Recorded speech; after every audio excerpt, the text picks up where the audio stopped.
สัมปทาปัญญาสัมปทาจาระสัมปทานี่ ว่า ประโย ธรร ช ม น์ใช้ ขอ ใน ง ภ เพิ่ พ น นา เนาะ ชาติห ก็ น้า เลยว่าธรรม ตายแล้วไปเกิดอีกคนเอานะ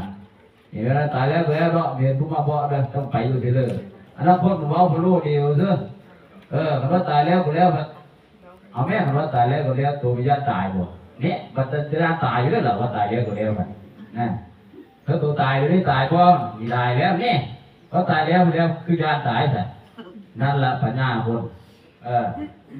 เพราะนั้นคนเฮาเว้าบ่รู้ไปเนี่ยจะได้รับพุทธศาสนาพระเจ้าพระภพนี้นี่ภพนานี้เพราะฉะนั้นพุทธบริษัทเฮาคนขวายลูกหลานไงรู้จักบุญรู้จักกุศลรู้จักการกตัญญูกตเวทีสถานที่บุพการีกตัญญูกตเวทีเป็นต้นว่าสถานนี้ก็โรงรำโรงเรียนนี่สอนให้เฮารู้จักบุญรู้จักคุณอันออกเสียใจแต่ว่าผู้คนแรกของเฮาคือพ่อคือแม่เกิดมาพ่อแม่บอกสอนแต่คู่ของโลกพระเจ้าเนี่ยเป็นโลกมาคู่เป็นคู่ชัดทั้งสามโลกเนี่ยโลกมนุษย์กามโลกรูปโลกอรูปโลกเนี่ยอาศัยโลกมาคู่คือสมเด็จพระสัมมาสัมพุทธเจ้าที่เน่าแล้วเลยพระพุทธทางสารนังสัจจามินะ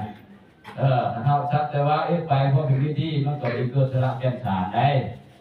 ถ้าพิจารณาเบิ่งคักโอ้คุณของพระพุทธเจ้าเนี่ยประมาพุทโธนี่ได้ประมาณเนี่ยเอาได้ยินได้ฟังได้เกิดมาเป็นมนุษย์สมบูรณ์นี่อาการภพ32นี่ย้อนเราเคยพบผ่านมาพุทธเจ้าแต่ละพระองค์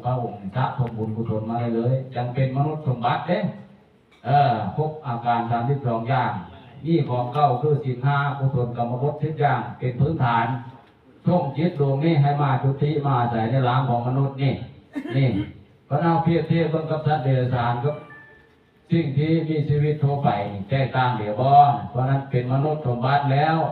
จิตเดียวเขาก็เป็นมนุษย์ร่างกายเป็นมนุษย์เรียกว่ามนุษย์ธรรมโมแต่จิตเดียวเขาเจ้าของจิตเดียวเกิดความโลภความโกรธความหลงหลายแบบเป็นมนุษย์สเปโตล่ะร่างกายเป็นมนุษย์แต่จิตเดียวดวงนี่มันมีความโลภมีความอาฆาตพยาบาทนี่เพราะเอาพิจารณาเบิ่งโอ้จิตเดียวเขาไม่สามารถเบิ่งได้ตัวร่างกายนี่กำแต้งมาแล้วพ่อแม่ปั่นมาแล้วได้สำนี้แต่จิตเดียวที่มาพร้อมจริงนี่ทันใดอุปนิสัยเก้ามันก็สามารถคนวายบุญกุศลเสื้อเจ้าของก็ไปได้อีกแต่ย้อนว่าอาศัยว่าได้ยินได้ฟังพบบัณฑิตพบผู้รู้ศึกษาผู้รู้แล้วก็มาพิจารณาโดยเหตุผลเจ้าของก็บอกเพื่อปฏิบัติ